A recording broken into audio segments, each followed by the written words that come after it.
Start. नमस्कार, मैं doctor PD. महंत, सहायक प्राध्यापक, शासकीय महाविद्यालय भैंसमा।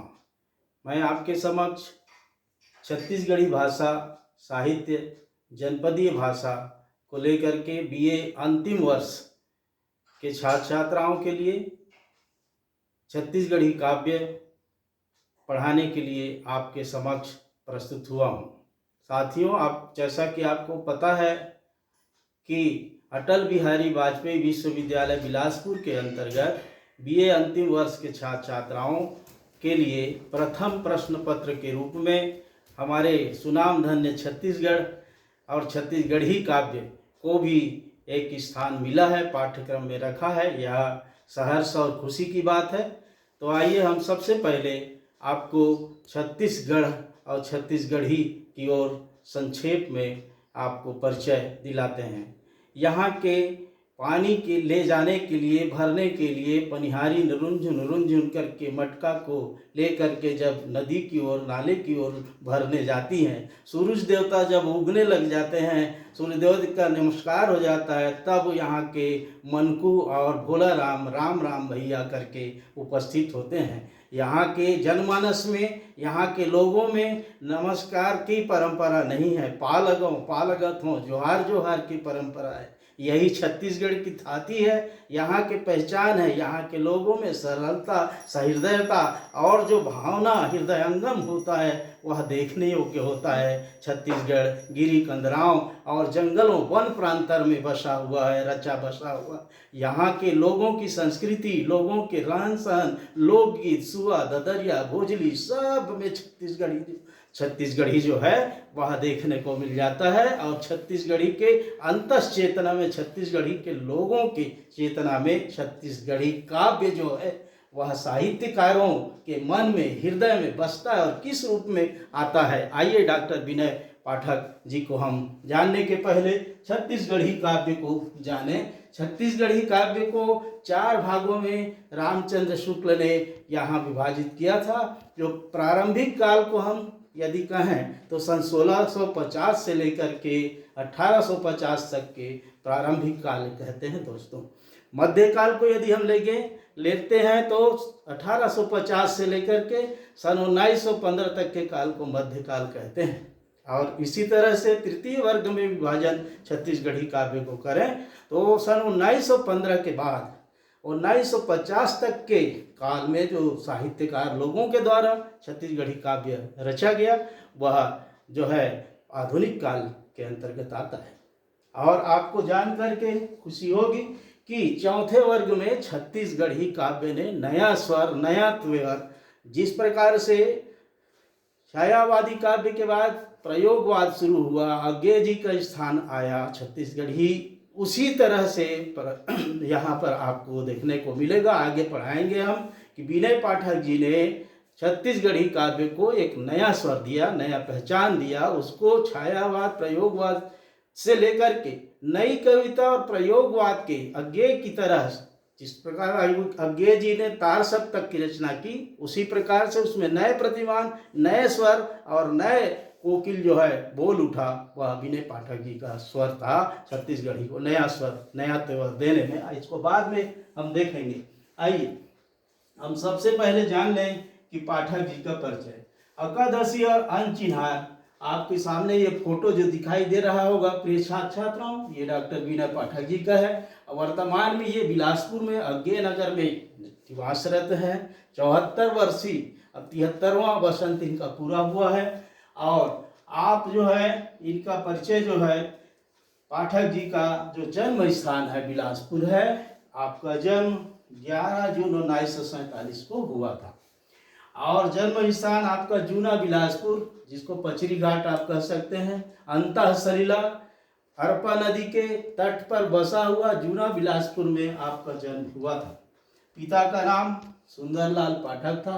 आप भी साहित्यकार थे और साहित्यिक रचना करते थे। इतना ही नहीं, माता जो दीप कुंवर थी वो भी आपको लोक गाथा, लोक कथा, लोक परंपरा के संबंध में आपको बाल काल से ही बताती थी। आपको एक चीज और बताना चाहूँ, जब आपने 6वीं कक्षा में पढ़ना शुरू किया तभी से आपने छत्तीसगढ़ी में रचनाएं कविता लिखना शुरू कर दिया था। ये हम लोगों को जानने की बात है कि छत्तीसगढ़ी के प्रति कितना आपने समर्पित भाव से रचना किया है। आपकी शिक्षा को देखेंगे तो हमारे लिए छत्तीसगढ़िया लोगों के लिए गौरव की बात है। बीएससी आपने विज्ञान विषय में किया, उसके बाद आपने हिंदी में एमए किया, हिंदी में एमए करने के बाद पीएचडी आपने हिंदी में किया और डीलिट भी हिंदी में किया। इतना ही नहीं, पंडित रविशंकर विश्वविद्यालय में आपने भाषा विज्ञान में पीएचडी किया और डीलिट की उपाधि भी प्राप्त किया। ऐसे मूर्धन्य साहित्यकार जो हमारे समक्ष छत्तीसगढ़ में हैं और देश और दुनिया को एक नया पहचान दिए। ऐसा साहित्यकार मैंने तो अभी कम से छत्तीसगढ़ में नहीं सुना और देखा कि जो दो विषय में पीएचडी किया हो और दो विषय में डीलिट ही किया हो। मेरा इतना आप लोगों को बताना होगा कि मेरा ये सौभाग्य है कि सन 1987 में जब मैं जसपुर में नौकरी में आया महाविद्यालय में, तो उस समय हिंदी विभाग में विभागाध्यक्ष हमारे शिव कुमार शर्मा जी थे मेरे, और उन्होंने मुझे अनुमति दिया शक्ति महाविद्यालय में सेमिनार में अटेंड करने के लिए, उसमें सम्मिलित होने के लिए। उसी समय 1988 में सेमिनार में पहली मुलाकात मेरी डॉक्टर विनय पाठक जी से हुआ था और मैंने उनसे बिल्कुल सहजता बस उनसे परिचय प्राप्त करने की अनुमति प्राप्त चाहा, तो उनकी सरलता सहजता जो है मेरे को मोह लिया और उन्होंने कहा कि आप राम कथा पर पीएचडी करने की बात कर रहे हैं, आइए पहले सेमिनार में चलते हैं और उसके बाद आपको मैं मदद करूंगा करके उन्होंने कहा था मुझे। आपको साहित्य की प्रेरणा जो स्रोत है वह विमल कुमार पाठक जी से मिला था। ये आपके अग्रज थे और बड़े मूर्धन्य साहित्यकार थे। कई रचनाएं आपके पढ़ने को किसान को लेकर, किसान का दर्द को लेकर के वो कहते हैं। विमल कुमार पाठक, आपको एक चीज सुनाऊंगा क्योंकि ये पाठ्यक्रम बहुत समय कम है, इसलिए मैं थोड़े में ही कहना चाहूँगा। तय नोहस ग किसान, नोहस नोहस ग किसान, तैहरस भूइया के भगवान, तैहर उपजाथस देश विदेश वर, गेहूँ अरहर धान, तैहर नोहस ग किसान, तैहरस भूइया के भगवान। ये किसान के लिए इन्होंने, इनके अग्रज ने ये रचनाएं लिखी थी। आपके चाचा श्री रंजन लाल पाठक जी थे, उनसे भी आपने साहित्य की रचना बालकाल से ही सीखना शुरू कर दिया था। आपके पड़ोसी डॉक्टर द्वारिका प्रसाद विप्र जी थे जो छत्तीसगढ़ी के मूर्धन्य साहित्यकार हुए और उनसे प्रेरणा आपको ये मिला था। आप जो हैं अभी आपकी जो रचनाएं बीए फाइनल में जो पढ़ना है हमको, एकादशी और अनचिन्हार विषय पर पढ़ना है। रचनाएं पाठक जी के अपने आप हम लोगों को, पाठकों को आकर्षित करती हैं अपने ओर। देखिए, छत्तीसगढ़ी लोक कथा, ये रचनाएं जो है आपने 1970 में इसको लिखा था, प्रकाशित भी कराया था। दूसरी जो रचना का नाम है छत्तीसगढ़ी साहित्य और साहित्यकार। आपको जानकर ये खुशी होगी कि इस विषय में 3 संस्करण हुए, 1971, 75 में और ये 78 में 3 संस्करण प्रकाशित हो चुके हैं।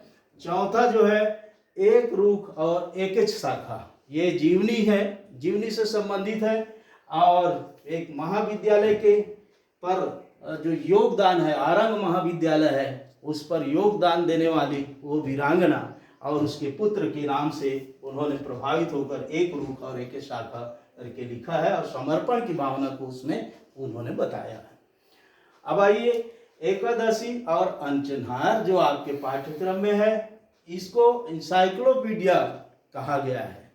पहले ये काव्य संग्रह के रूप में साइक्लोस्टाइल पुफारमा में ये कविताएं छपी। धीरे धीरे 1974 में इसका एक प्रकाशन करने का उन्होंने एक निर्णय लिया और आपके समक्ष पहली संस्करण के रूप में एकादशी और अनचिन्हार जो पाठक जी की रचना है उसमें 1997 में यह प्रकाशित हुई। प्रिय छात्र छात्राओं, आपको बताना चाहूँगा कि एकादशी और अनचिन्हार, एकादशी का विशेष महत्व छत्तीसगढ़ी में होता है, छत्तीसगढ़ में होता है। एकादशी 11 को बोलते हैं और 11 जून को उनका जन्म भी है। एकादशी में 11 ठो उनकी रचनाएं छत्तीसगढ़ी की है और 5 रचनाएं ऐसे रचनाएं हैं जो जिनको अनचिन्हार कह के संबोधित किया गया है। कुल एकादशी और अनचिन्हार में 16 रचनाएं हैं, जिनमें से हमको एक किस्म के नियम और तय उठस सूरज उठे ये हमको पढ़ना है। मैं इसमें तय उठस सूरज उठे में 3 रचनाएं हैं, तीनों की व्याख्या मैं आपको आगे चल के करूँगा। आइए मैं आपको और संक्षेप में बता दूं कि डॉक्टर विनय पाठक जी का जो छत्तीसगढ़ में नहीं देश में और विदेश में राष्ट्रीय और अंतर्राष्ट्रीय स्तर पर और किस तरह का उनका साहित्य के क्षेत्र में सम्मान हुआ है, इसको भी हमको जानना बहुत जरूरी। सम्मान अमेरिकन बायोग्राफिकल एक संस्था है और वो संस्था जो है लीडरशिप अवार्ड सामाजिक परिक्षेत्र में जो आगे आते हैं उनको सम्मानित करता है। डॉक्टर विनय पाठक को आपने सन 2000 में ये सम्मान के लिए चुना और इस अवार्ड से सम्मानित किया, उसको लीडरशिप अवार्ड कहते हैं। आइए शब्द सम्राट सम्मान जो है आपको हैदराबाद दिल्ली हिंदी अकादमी के द्वारा ये सम्मान प्राप्त हुआ था। आगे चलें। छत्तीसगढ़ी राजभाषा आयोग के आप तीसरे अध्यक्ष के रूप में विराजित हुए और आपने 18 जनवरी 2016 में ये आयोग के छत्तीसगढ़ी आयोग के राजभाषा आयोग के अध्यक्ष के रूप में अपना पदभार ग्रहण किया था। आपको बता दूं, छत्तीसगढ़ी को राजभाषा का दर्जा दिलाने में डॉक्टर विनय पाठक जी का विशेष योगदान है और इसको बोली से भाषा के रूप में देश में हमारे 8वीं अनुसूची में इसको सम्मिलित कराने के लिए उन्होंने जो पुरजोर प्रयास किया है और छत्तीसगढ़ में एक छत्तीसगढ़ी काव्य में गद्य को लेके, पद्य को लेके, कहानी को लेके, उपन्यास को लेकर के प्रिय छात्राओं एक बाढ़ सी आई है और लेखन के क्षेत्र में, साहित्य के क्षेत्र में एक विपुल संपदा छत्तीसगढ़ी ने इकट्ठा किए हैं। ये देश के लिए मिसाल है और छत्तीसगढ़ी के लिए नाज है। यात्रा आपने नेपाल तक के किया है और छत्तीसगढ़ी को राजभाषा दिलाने में आपको मैं बता ही चुका हूँ। आइए मैं संक्षेप में छोटी बारीकी को आपको बताना चाहूँगा कि लोक कला, लोक नाट्य, लोक संस्कृति के संस्थापक, कहीं पर संचालक, कहीं पर गीतकार के रूप में डॉक्टर विनय पाठक जी का विशेष योगदान है। इस जानकारी को भी आपको जानना बहुत जरूरी है। माटी जागिसरे 1975 में इसका आपने संयोजक और संस्थापक रहे।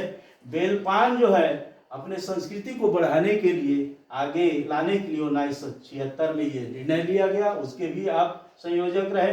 संझा और बिहानिया 1979 में इसके भी आप संस्थापक रहे, गीतकार भी रहे।